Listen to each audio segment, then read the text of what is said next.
nkusabira mu mbeera yo muyingiremu Yesu, nkusabira mu bizinesi yo muyingiremu Yesu, nkusabira mu bufumbo bwe muyingiremu Yesu, nkusabira mu bizinesi yo muyingiremu Yesu, kubanga bw'anaayingira anaatereeza ebyakyama, ebyayonooneka, ebyalwala, ebyagaana binaaterera. Wabere waayimirira agambe nti haleluya.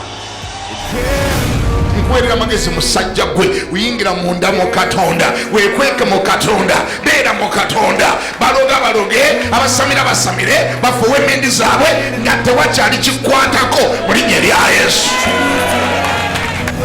Nina amawulire amalungi gy'oli. Eggulu liina kyerikuyita, eggulu liina kyerikumanyiiko, eggulu limanyi wakyova, wawooli ne wakyolaga. Not because of what I've done, but because of who you are. I am a flower quickly fading, here to on tomorrow, a wave tossed in the buvunaanyizibwa bwo okugaaninganga amatuugo n'omutima gwo.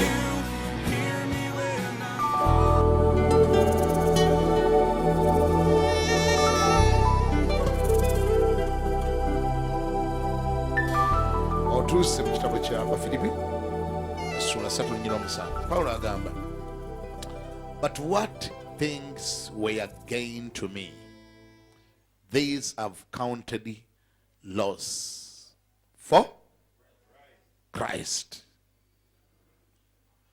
Yet indeed I also count all things loss for the excellency of the knowledge of Christ Jesus my Lord, for whom I have suffered the loss of all things, and count them as rubbish, that I may gain Christ. Amen. And be found in him, not having my own righteousness, which is from the law, but that which is through faith in Christ, the righteousness which is from God by faith. Come on, baby. Basebo ne banyabo tuli mu lutalo. Okuva lwe walokoka wayingira olutalo. Olutalo lwe wayingira lwa kumanya Katonda. Engeri yokka gy'osobola okukolagana ne Katonda n'omunyumirwa, n'ova kuno ku nsi ng'omunyumiddwa, ate n'ogenda ne mu ggulu n'omunyumirwa, kiriko omuwendo ogukisasulirwa. Omuwendo ogukisasulirwa kumumanya. Ne weewaayo n'okola otya? N'omumanya ate n'omumanyira ddala. Tojja kunyumirwa Katonda ono nga towaddeyo budde kumumanya. Ojja kuba kusigala nga walokoka eri mu nsi nga waakusala, ate ojje ne wano mu bulokole n'obulokole bukole butya? Nabo bukusale. Kubanga eri wavaayo n'oyagala okujja eno ate n'eno n'otatuuka. Bw'oba wava ewa Setaani viirayo ddala.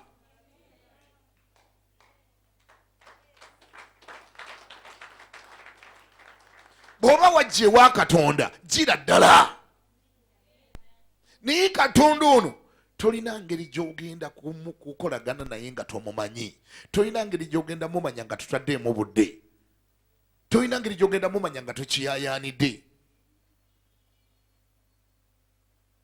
Pawulo agambye mu lunyiriri olw'omusanvu, but what things were gain to me, these I have counted loss for Christ.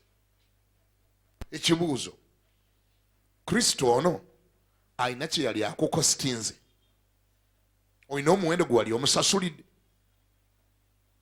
Toyina toyina Yesu gw'ogenda kufuna togenda kuba naye bw'obanga teweetegese kusasula muwendo.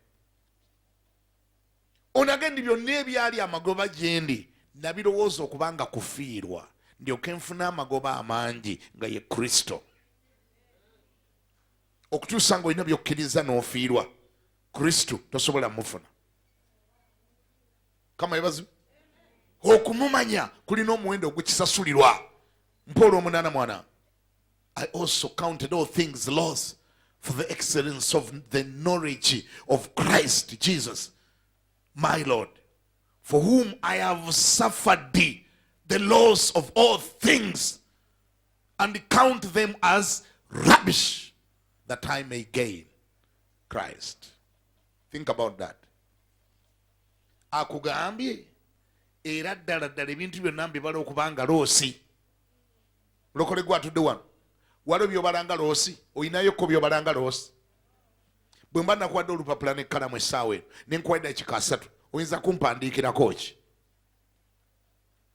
Kyoyinza okugamba nti kino kyali kikulu nnyo gye ndi kati wenjogerera loosi, na kino kyali kikulu nnyo gye ndi naye olwa Yesu ono gwe nakkiriza gwe nasembeza olw'okwagala obulokole, ekyo nakyo loosi. Walagi loosi, sigala loosi, abawala loosi, abalenzi be nayendangako loosi, obuyaaye loosi, obulimba loosi, ebidandali loosi, kwete n'amalwa loosi. Mubuuze nti goyinza kuwandiika nga loosi mmeka nga n'olugambo lwennyini lukyakulemeddemu. Ekintu ekyalayisa ennyo bwe kityo ekitalina kyekikufiiriza n'olugambo lukyagaanye.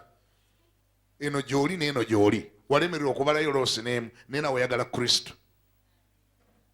Oyinayo ku looseezi ku lwa Yesu, oyinayo loosi.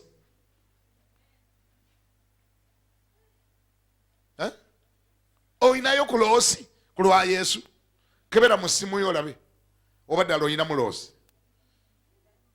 Kebera olabe gwogamba ne wabula naye Yesu olokola olaba ono sikyamukubira ono loosi.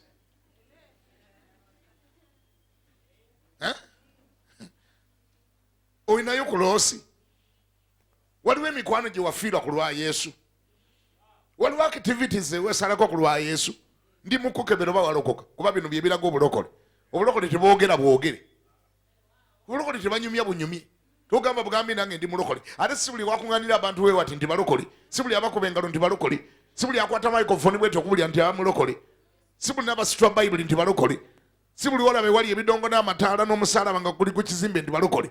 Bwe wabanga obulokole bwammwe tebukola loosi nga mmwe bulina mugendana nabyo byonna, omwenge munywa, okwenda muyenda, okubba mubba, kwegamba golinga ali mu kidandali nga tonnakola loosi ku lwa Yesu tonnalokoka.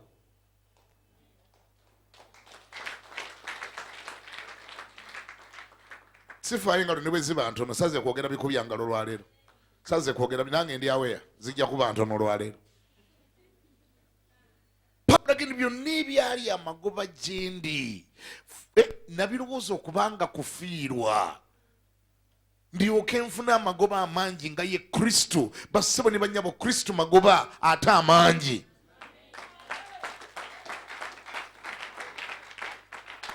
Naye tuli mu mulembe gw'obulokole obuzibu, obulokole obuyimbagatanya, obulokole obugenda na byonna, obulokole obuterekereza, obulokole obutalina kyebuta. Abantu bayimbagatanye na buli kintu kyonna bagamba balokole. Oyina byojjukira bye wali olese ku lwa Yesu. Yesu wabanga talina kyeyali akufiiriza tonnalokoka. Ngenda kiddamu. Bwe kiba nga Yesu talina kyeyali akufiiriza nga tolina kyewajjukira kyewata n'okita mu maziga ne mu bulumi obw'ekitalo nga wakita lwa Yesu ngambira ne bakune nti awo oba tonnalokoka. Ate nze sinayo Bayibuli ndala gye ngenda kusomera okuggyako eyo gy'olina. Eyo gy'olina egamba nti anjagala yeefiirize yekka yeetikka omusaalaba gwe angoberere. Simanyi wa gye baakubulira njiri egamba nti ekyo kikyamu tekiriyo, bwe tulokoka tuvaabira buvaabizi tubanga mbizzi buli kintu kyonna osigala oli mulokole nga oli muyaaye ng'oli mulimba ng'oli mwenzi ng'oli muki. Oyo enjiri ayagikubulira yamanyi gye yagijja naye nze simanyi ggulu gyakutwala. bw'oba onoogenda mu ggulu, nze bayibuli gye mmanyi egamba nti anjagala, Yesu nga yagamba yeefiirize yekka, yeetikka omusalaba gwakola atya, angoberere. Kye bayita okulokoka kitegeeza okwefiiriza amakubo ga Setaani go n'ogata n'otambuliramu ne Katonda, ne bwe kiba nga kikukositinga naye n'omalirira otambule ne Mukama. Mukama aba ajja kuwa omukisa.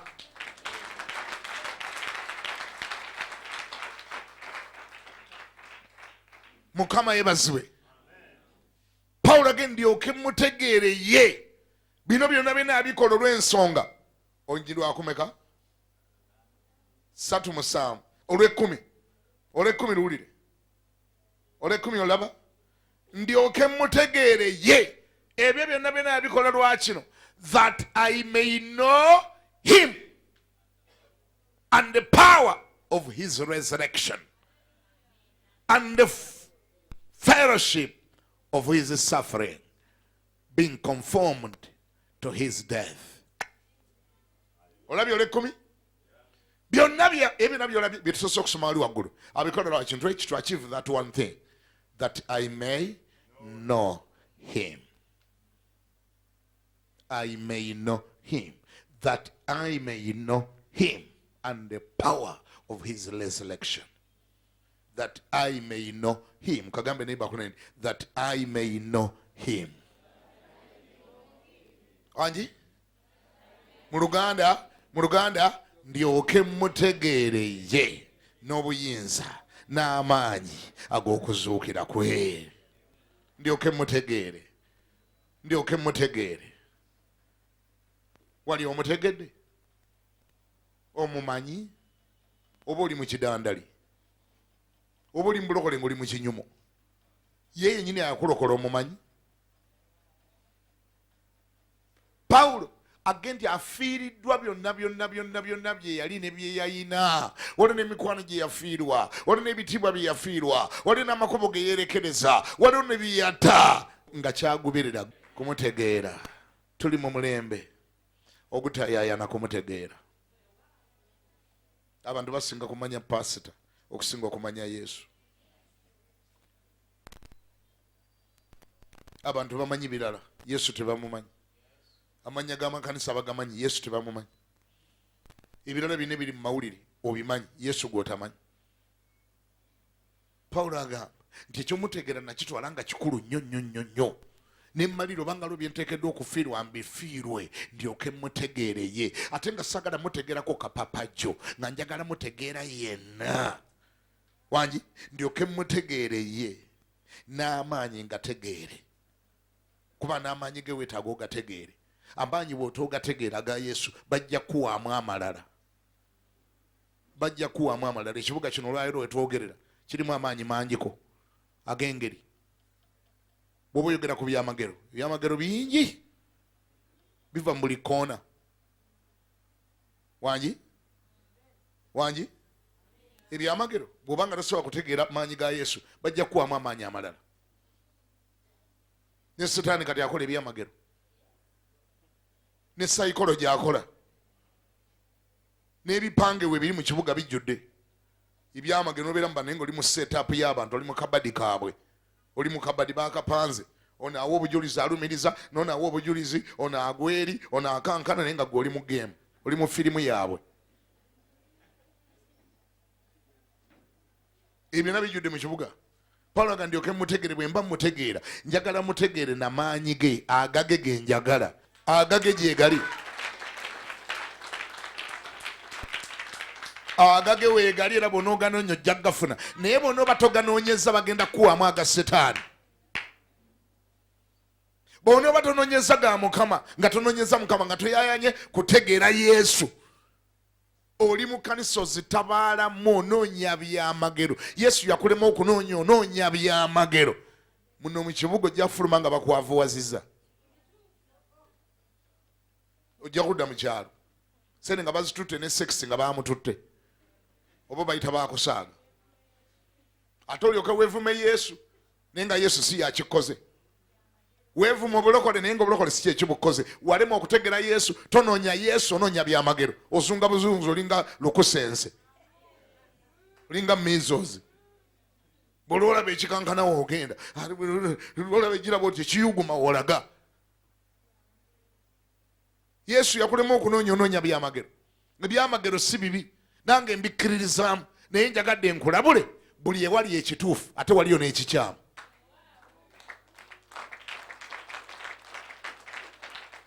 Buli wolabanga ssente entuufu tegeera nti ate waliyo ne ssente enkyamu. Counterfeit kyekikosa akataala kali akataala aka papo bazikebere kuba nsi nyangu kukebera. Buli wolaba ekikyamu ate waliyo n'ekituufu. Ekisinga kuba ekitiisa ate ebituufu ebikyamu biri ku sipiidi ya kizungirizi, bidduka kuba biri ebya Katonda birimu okusooka okumunoonya, birimu okusooka omumanya, birimu okusooka omutegeera. Ofunayo olunaku n'olusiiba. Bino ebya Setaani bapangapanga bipangepange. Psychology wetwogera olwaliro mungi nnyo ku kituuti n'okusinga anointing. We have more psychology on the pulpit than the anointing itself. Be careful. Togamba ndisakugamba. Lot of psychology. People do not have time to read the word. Tebalina budde busoma kigambo, tebalina budde busomesa kigambo, kuba naye bakuzuula obwongo nga tokyagala. Naawe toyagala kulira kigambo, oyagala biyuguma. Gwe batakubye bigwawo tobeerawo. Oyina oggwa era guba musango gw'amaanyi okuvaawo nga togudde. Eyo waawe abuulira naye tatusuula. Lwaki togwa? Genda eri ewammwe ogwe. Genda mu lujalo weekuba ebigonga 20 obanga oggwa kuyamba nnyo. Gwe batakunaaza bigere totuulawo.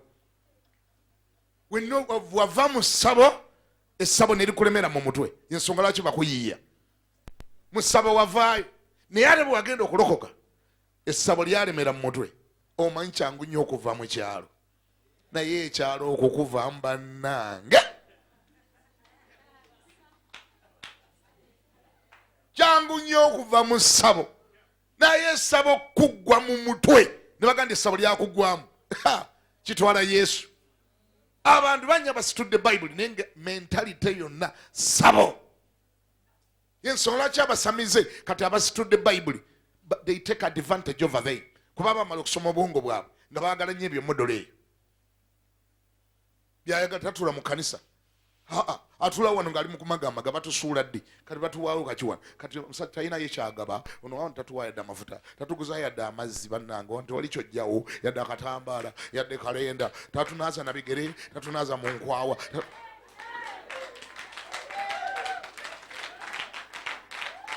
gambo yakule nti essabo mu mutwe.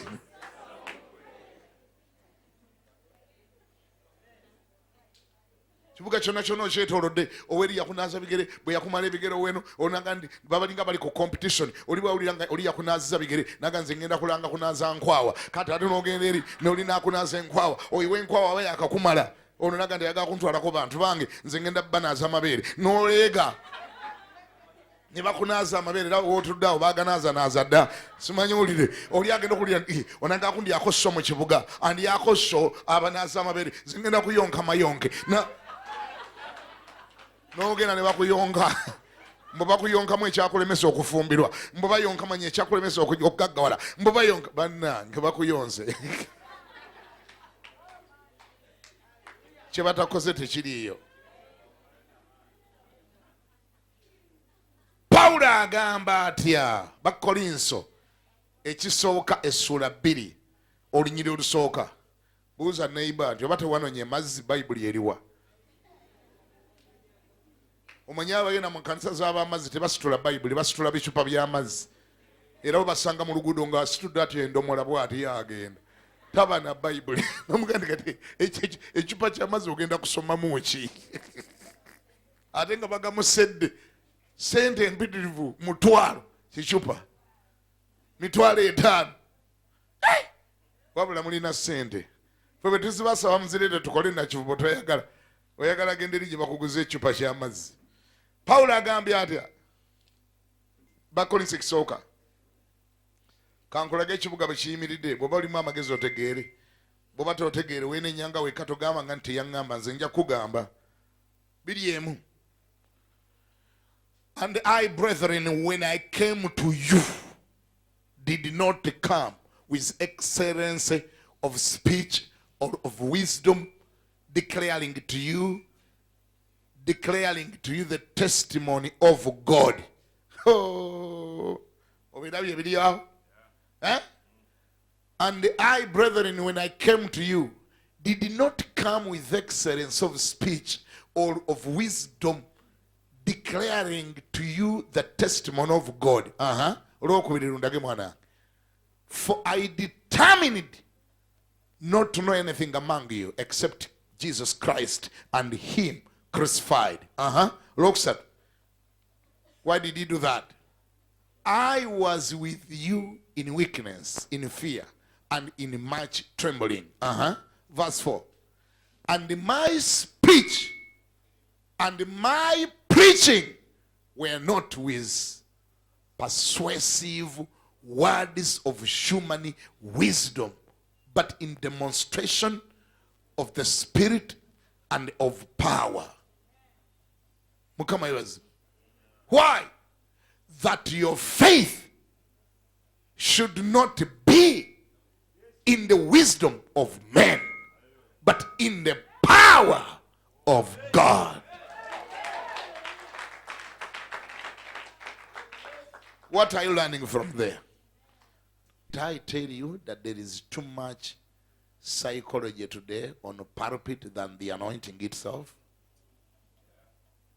And the psychology, by the way, psychology on the pulpit, obufere ku pulpit, nabo busobola okukumira mu kanisa nga woli ngolozo oli ku Katonda naye nga tabeeranga wokko oli mu geemu y'abantu mu kabadi nga n'ayakutwalayo akirimu, nga n'ayakuleeta akirimu, bamusasula akuleete.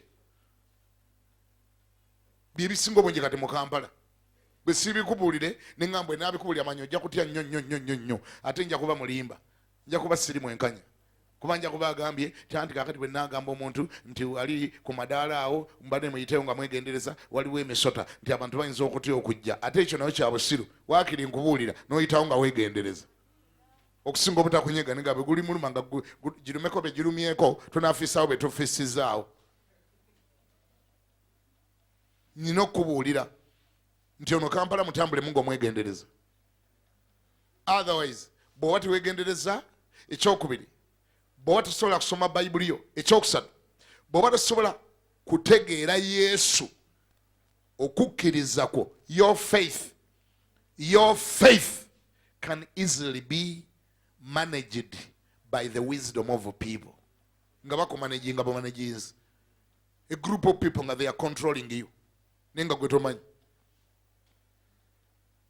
Nkugambye muno mu Kampala mulimu ekkanisa emwe etali emu ezitali bbiri ezitali ssatu nga bafere bennyini abawedde emirimu okuva ku kituuti okutuusa ku oli ayakuleeta ali eri ku mulyango asha nga nabafere bakirimu, oli mu sikaamu yaabwe, oli mu kabadde kaabwe, onakupanga nakuwa obujulizi obw'obulimba bulunnyo nakunyuza bananga oyo musajja oyo mukazi oyo musajja alina amaanyi bananga alina power bananga akukwatako bukwase bananga nogiraki bananga nzigola banalina omusota mu lubuto naye omusota byagenda kukwatako omusota ne gunvaamu ne gudduka ne gugenda eri wali power era nakukwatako bannange tosobola kusigala kyekimu. Ate abamu ekyewunyisa babanona na mu kkanisa nga wano we bakunona otuula naye nga yiyaze agenti w'abali tebakyabatuma muowino kunona bantu, babatuma mu makanisa.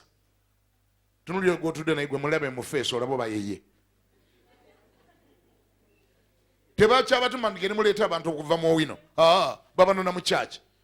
Akusanga ngano ng'otudde otebenkedde kute bayibuli yo nakwekozaako olukwano lwa mpola mpola. Oli otya ye kakati bakuyitaani kyokka bananga waawana abuulira naye kwegamba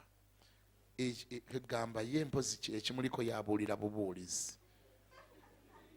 Yabuulira bulizi naye amaanyi gali eri bannange eri wali power. Oli akukwatako bukwasi n'olyanga amasannyalaze gakuyita mugundi mwonna. Nze ennaku ezo yankwatako nempulira nga omusota gunvaamu n'omugamba nti ate wano wanonye eki, olwo wanoonya okutwala naawe ng'oloba mugamba waawe nali gwe singa ofuna olunaku nenkutwala eri wali power. Takutwala eri wa power, akutwala kuba buli gwatwala bamuwa emitwalo ebiri buli gwatuusaayo ebiri. Kasitaga nti naye nze namuleesa egyo ebiri y'omulimu gwe okutambula mu makanisa ng'asomba bantu bwakutwala. Kati gwe lowooza yakutwala ennaku ezo. ye yasasulwa naye gwe olutuukayo nga bakutandikako. First of all balina okukwata faith yo bagiteeke mu magezi gaabwe ebeere mu control.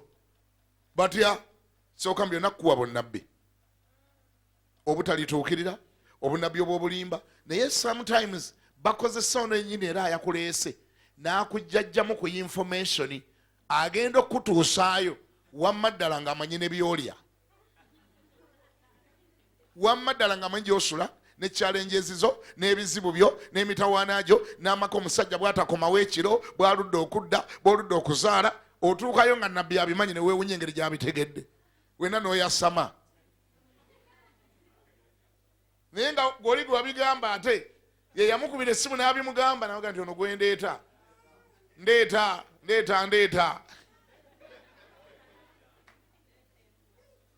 embwa akola mwakedi bagita Nalubaama agira asuubula bino asuubula ttake naye bbaawe tadda kiro aluddewo okuzaala etinaku zino tebakyatunda dedde asula kabowa byonna nga bisindika ku WhatsApp nga bimusindikira gwe okutuuka wali wangi tekyetaagisa oyogere nnyo. Era otukali musajja Mukama olingira mu kasenge mu kansoli ng'agamba tombulya kintu kyonna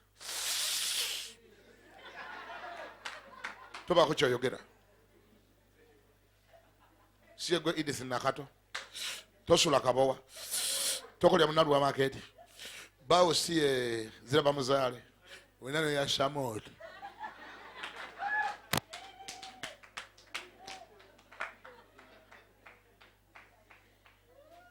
no yasama n'omwoyo ne gukugwamu n'oganizigana amafuta agali wano sirina gye nali ngalabye.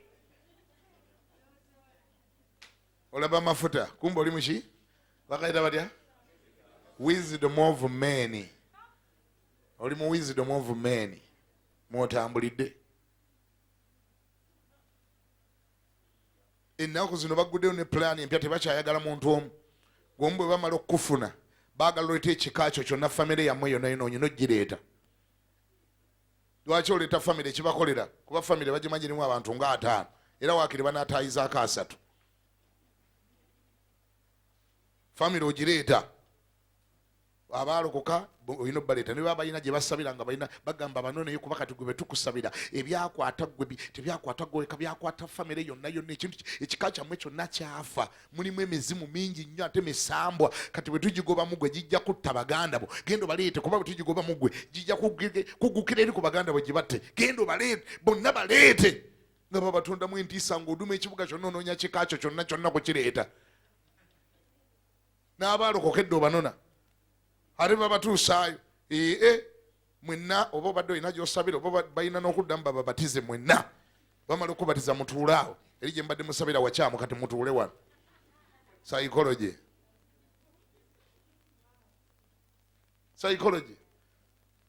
okukkiriza kw'abantu kutambulira mu psychology kakati abantu tebakyalina budde bwa kunoonya Katonda. Kati bukodyo tricks, get delivered from tricks. Ekinaakuyamba okubeera delivered kula soma Bayibuli gitegeere baako wootuula mu linnya erya Yesu.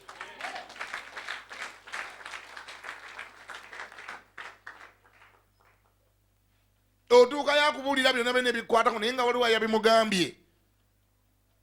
Sigambye nti amaanyi ga Katonda tegaliiyo era sinagambako nti bannabbi abatuufu tebaliiyo, mu Bayibuli bajjudde n'amaanyi ga Katonda, naye olwaleero tulina ebicupuli bingi, tulina psychology mungi, obukodyo bungi, obuyaaye bungi, sente zireese ebizibu. Kuba bw'amala okulagula byonna byakulagudde wangi ategedde ne bbaawo gy'akola. Bbaawo asuubula manya gindi China, olina okuleeta bbaawo. Kyokka ekyewunyisa tomanyi nabwe ogenda muleeta, tonnakimanya nti olina omuleeta obadde toli wamuleeta, kati naye alina okufuna engeri gy'amukuleesa. Sooka byonna kwe kulagula n'akuwa obunnabbi bwonna, naye ekyewunyisa n'omubuulira ne byonna ebyobulamu bwammwe byonna kati ebisigadde gwe obyogera. Mwafumbirirwawa, mwalabaganira wa n'omusajja yewammwe yayanjula yaleeta ente mmeka, ye bakuzaalawa, taata we akyali mulamu oba mufu, n'oyogera ebyama by'amaka go gonna ebya famire yo mbw akusabire, kumbe yamanyi ddi lwagenda okubikozesa. information yonna gy'omuwadde amanyidde lwali gikozesa. Gwamala ng'agga naye bbaawe oyo Mukama amundaga muzibu, alina abakazi babiri. N'obuuka enswa sigwo tayagala bbaawe abeere n'abakazi abo babiri. Bbaawe alina abakazi babiri era bagenda mumukubbako mu bbanga eritali ddene, naye noonya engeri gy'omuleeta tumusabire tumukutuleko abakazi abo babiri abaagala omumukubbako. Kati olwo bakutumye lubimbi, naawe toddayo kuwummula, olina okuleeta omusajja. Ate bagamba tomunyege, kyekyabakazi kyo tokimugamba, tokimunyega, naye gwe muleete tujja musabira tumugobeko emyoyo egyo. Bakazi bamufuuyira emmindi, bamuteeka mu ccupa, genda omuleete. Gwe byonna buli kiboogera owulira nga kyamwoyo, kumbe oli mu psychology. Nga naawe ddayo mukazi wattu weefumba, taata gundigira nkutwale, funa olunaku nkutwale. Omusajja oli asaba, omusajja asaba. Oluba okutuukayo nga bagamba baawo nga bamugamba jangu mu kasenge kali akalala, gwe bakuzza mu kalala naye ne bamuzza mu kalala. Gwe ate ne batandika kuwa bunnabbi bubwo, ate naye bino ebyabakazi ebyamuleesa tebabimugambako. Mwenna babagamba gwe bye bakugamba togeza n'obibuulira oli, n'oli tageza n'abuulira olwo. Mubeera mu maka nga mwenna mulinga mbega wa munne. Nabbi yabagamba toyogeranga ekintu ekyo, tokimugambanga. Baawo gwe baakuleesa nga bagamba alina abakazi babiri, ate bamutuusa eti si kye bamugamba. Bamulaga obunnabbi obusooka. Mukama ndaga nti obadde ogenda kufa mu bbanga lya wiiki emu. Ani ayagala okufa mu bbanga erya wiiki emu bannange? Ani ayagala okufa? Mukama akindaga obadde ogenda kufa mu bbanga lya wiiki emu. Naye njagala nkusabire, funayo ensigo nkusabire. Ekyokubiri, Mukama ayina ekyamagero kyayagala okukolera. Waliwo loole gyayagala okuwa ya mipiira 10 mu myezi 2 gyokka bwegiti. Kuba naye balina omugamba ye ekimunyweza mu kyakyawo asigalewo. Wadde gwe wamuleese naye ekyomunywezaawo ekyo kibalekere, bajja kikolako. Gwe noobeerawo nga naawe olina obunnabbi bw'olinda, naye alina obunnabbi bwakola atya. Mwenna nga we muli awo muli ku psychology. Okukkiriza nga kuli mu magezi gaki? Kati abo be ba majority we twogerera. Kati waliwo atidde agamba obulokole ngenda bukola ntya. Kwata Bayibuli ogisoma ogitegeere.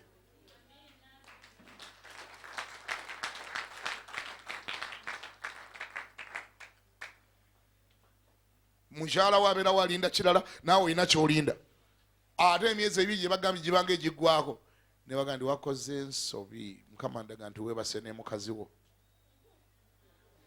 Weebase ne mukazi wo, wasobezza obunnabbi. Katugenda kuddamu tukusiiga mafuta buto, ate yongerayokko ku nsigo. Kuva mu ssabo nga tewavaayo, mu ssabo wavaayo naye tewakola otya. Ate bino byenjogera waliwo antunuulidde wano nga baabimukola ddera ng'abitegeera bulungi, kati ng'alinga afunamu akazuuku kangagamba wabula. Kale byose nga byogera bwekyali, abasajja nga banziba dda. Bali babba, sente ne bazibba, mind ne bagikontrolinga, ne sex ne bamubba. Kubanga osamaalamu katono ne sex ne bamutwala. Naye ng'ekikuleetedde obuzibu, walemererwa okutuula mu kyaki. Walemererwa we basomesa ekigambo awo toyagala kubeerawo. Buli otuulawo oli mu kubuuza akola ddi ekyamagero nga tatandika. Taatusuula olwaleero, taatunaaze bigere, taatusiige mafuta, bani ontalina nakyagabawo. Walokoka naye ng'essabo lyakulemera mu mutwe. Okukkiriza kyoyita amafuta wandibanga oli mu kukutambuliza, okutambuliza mu magezi g'abantu abagezi ennyo ngaki. Babeera waawo ne bakupanga ne bakuyiiya. Gwe bubawo utendogamba amaanyi gali wali bananga, amafuta gali wali banenze bana. Yagize bugizi bwatu omukono n'agira wali sha bonna abali awo ne bagona abasumba n'ekwayo yonna n'egweri. Abagudde babategedde, obamanyi nnyo abagudde bandibanga bye bamu ku bafirimu akita. Bali muli mu firimu munda. Bwatuuka okugwa mwena abakuba n'abatomera emitwe gono gade amaanyi galaba kagamukubye. Ye bamugee bw'oba ogwa tosaasira buli kiramu ekiri awo. Ba gwe eri osuba okubanga abasatu ne bagwa ne muwera 9. amaanyi ga Mukama nga gakola gatya nga galabika nti weegali awo genga ne pawa eri wali bannange.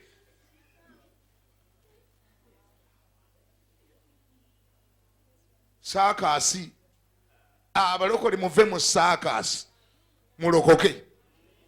Va mu firimu tojja zisobola lokoka.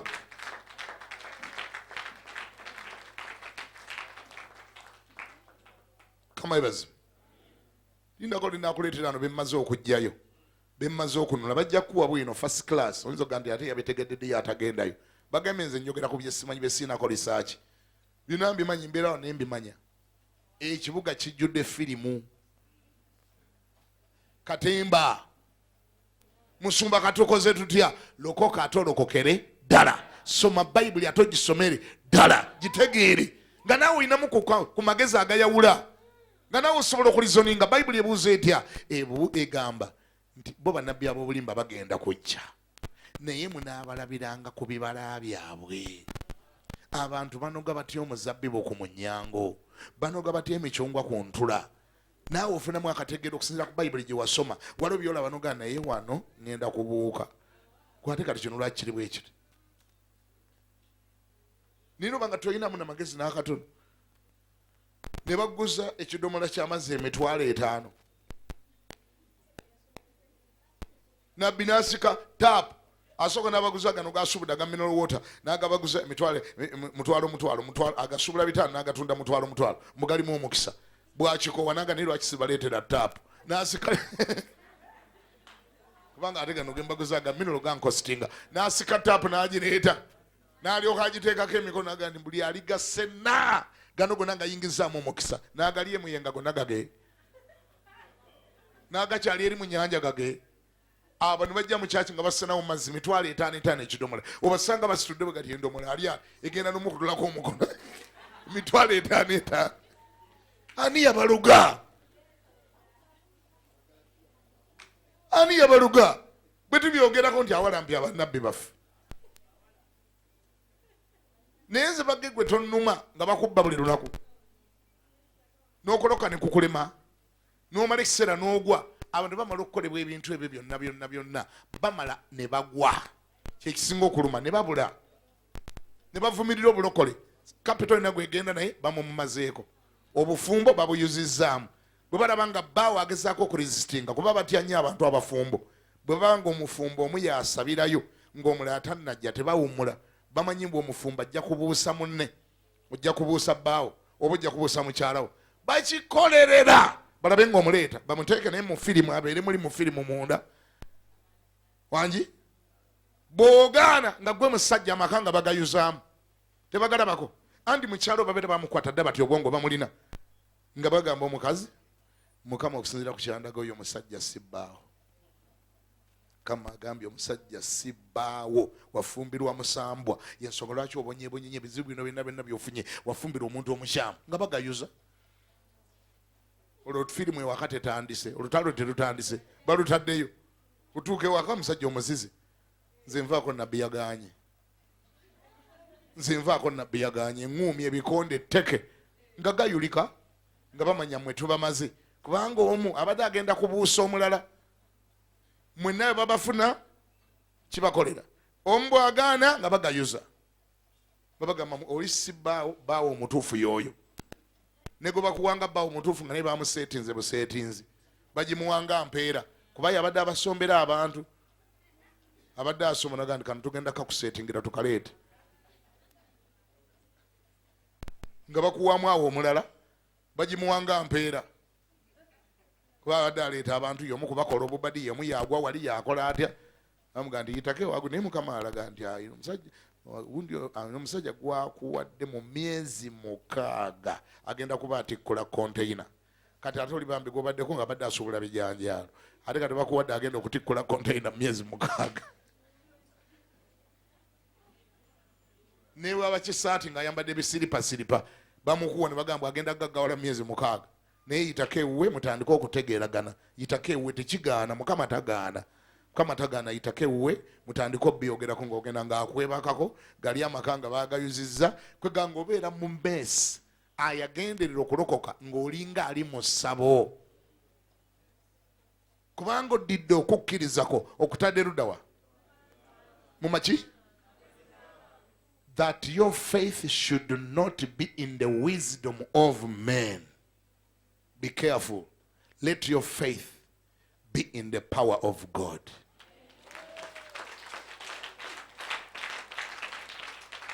Ani agamba nti musumba byoyogedde byonna byali bintuuseekokko. Ne bwe ndabayo omukono gumu omu omulala ali wa babiri naawe lwa butawanika tokyuka nnyo naawe bibyo obimanyi kati okyuka omagaamaga abalago ebyo tobimanyi gye baali bakututte tomanyiiyo teeka omukono gwagulu gamba nti ayi Mukama nyamba nkutegeere nyamba nkumanye nkooyo okubeera victim nkooyo okubeera omuyiggo gw'abalala njagala kukumanya njagala nkutegeere gwe wennyini nyamba nga Pawulo bw'agambye nti ndyoke nkutegeere n'obuyinza n'amaanyi eby'okuzuukira kwo njagala nkumanye Yesu njagala nkutegeere Yesu n'ebikkulira mpa amaanyi agasoma ekigambo kyo mpa amaanyi agaagala enjiri ey'amazima era mu linnya erya Yesu olwaleero nsazaamu ebyo byonna bye nakombooza mu bannabbi b'obulimba gye nagenda n'endagaano zonna ze nakolerayo nzisazaamu mu linnya erya Yesu sazaamu endagaano ezo mbigaana byonna bye banyingizaamu bye naliirayo bye nanywerayo mu linnya erya Yesu. Amiina.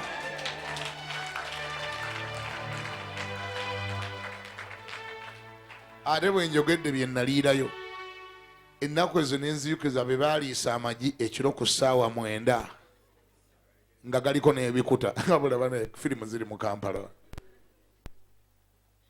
Wagenze mu kyaki kusaba nga batandika kugabula magi nga ogalirako n'ebikuta ssaawa 9 mba omukisa gusobole okuyingiramu ni muli balalu bannamba mmeka ye amagi g'olya baagajeewa gy'omanyi kati bakuliisa agaggoonya ngutandika kookolima ayagenda mu kyaki olw'obulungi gundi gwe si buli kyolabanga ekyaki nti yeba kyaki ekkanisa ezimu masabo gennyini agawedde emirimu sabo gwe akulabako musalaba ng'olabamu n'amasannyalaze naye agamu masabo era ojja gafunamu obuzibu okutuusa nga obyekutuddeko essabo likuggwe mu mutwe mu linnya erya Yesu. Kati kano kalango kuba nategeera engeri gye bannabbi gye bakolamu kano kalango oyo neiba atudde akulinaanye mukome ku kunyumya na kuseka ebikwatagana n'okutwala awalala mugamba ekyo si kyekyandeeta nvaako. Amiina. Era bw'aba akutwala nga akuzigirire wali amaanyi mugambe tusuge tugende wa pastor kya proving olyoka ontwale olabe emisinde gy'anaatwala mugende oyina gyoyagala okuntwala wali amaanyi amangi tugende tukigambeko pastor olyoka onkola otya ontwale bw'olaba adduka ng'omanya badde bamusindise kunona kuba yali ku peroolo ali ku mulimu okusomba bw'atwala asomba bw'atwala singa obadde batwala watuufu ogambako nti kale naye abantu basomba nobatwala nobasuula mu ntata ne bababba bu bizinesi yaabwe ne buggwawo maka ne gaggwawo ne babeebakako naye nga gwe wabatwala fire.